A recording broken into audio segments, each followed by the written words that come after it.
c'est-à-dire nous mes questions posées, lui, il a sa réponse. Et il pousse à l'inviter qu'elle ait sa réponse il dit.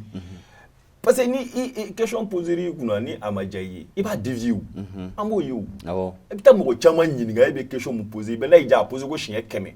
Des professionnels nous dégueuler nous kafo ni télé ou ni pour nous dire là au barrage. Bila be question keme posé ou pas question dévier. Mon tado. OK. Mais il y a tigi 10 minutes drôle. Tu sens qu'il anana bla kodo de dala. Télé la boka d'un peu oui. Quand ça m'y invite à la télé là, obeta kui. Obeta est damate, obese ka mo la soro. Ala ka mo mu be koka. Aye ni cheni naje. Mbe invité ni na.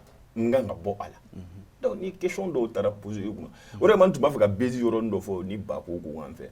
An materi kan ka kɛ ɲɛlikɛla de mɔgɔ mɔgɔ de bɛ kuma baara kɛ I kan ka kɛ ɲɛlikɛla hali bɛ fɛn dɔ réalité dɔ mais plateau kan parce que image bɛ taa de fɛn bɛɛ b'a kɔnɔ mais I ye ɲininkali min fɔ ko n'a sɔrɔ ko ni question bɛɛ bɛ se ka poser a kɔnɔ a bɛ dépend a jɛmukan contexte kɔnɔna de la sisan an ka jɛmukan dɔw bɛ yen I n'a fɔ Musafa y'a fɔ cogoya min na a kuma bɛ fɔ bamanankan na nka nanzara tɔgɔ de b'a la donc an b'a référer nanzaraw de ka tagabolo la an n'olu ka réalité ani y'an réalité kelenw tɛ nka n'i y'olu ka émission tɔgɔ ta ka n'o baara an fɛ yen nɔ donc forcément n'an ye copier kɛ olu fɛ yen k'olu ka tɔgɔ de ta k'o kɛ an ta la n'i taara plateau kan I n'a fɔ sisan e ka ne wele jɛmukan dɔ kɛnɛ kan ko ne ka taa o émission na ni e ye question dɔ poser ne kunna min bɛ bɔ ne yɛrɛ ka diɲɛnatigɛ fɛn dɔw la bɛɛ tɛ min kalama je serai obligé k'a fɔ puisque émission tɔgɔ de y'o ye.